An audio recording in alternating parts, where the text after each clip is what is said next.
Hello. So earlier this week we poured our main slab and we also poured our garage slab.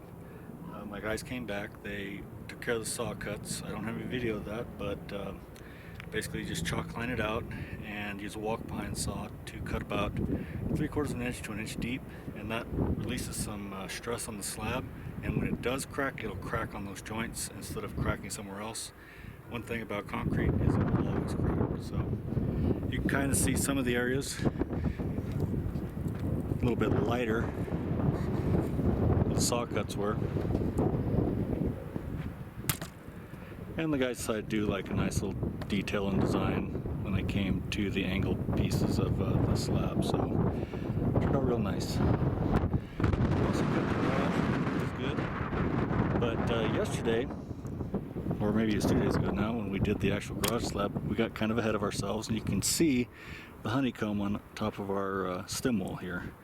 I'm going to go ahead and repair that today. It's not 100% necessary in general because you can cover it up, but I'm going to let this slab sit over winter, so I'd like to make sure there's no voids, nothing that can get filled with water and then ice and break any concrete. The materials I'm going to be using to make these repairs is an acrylic bonding agent, some non-shrink grout, and some water bucket. We'll go with a normal trowel to get it on there, then we'll use this one to kind of rub it out. Pretty straightforward. I might mix a little of this acrylic bonding agent in with the precision grout. I've heard that really helps to bond it. One thing is, you'd never want to use this kind of bonding agent anywhere where you're going to be doing staining, maybe even epoxy. It doesn't work very well. You'll have to do a floor prep if you do that, so just be aware.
Well, not quite done, but you get the drift.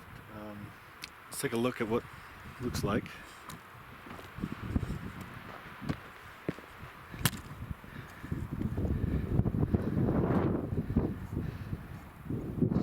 So it's already looking a lot better.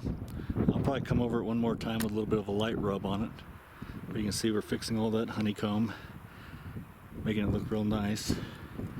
Getting rid of all that nasty little inclusions that could collect water, which would not be good. I'd say the one thing you want to do is get some knee pads though. This kind of hurts.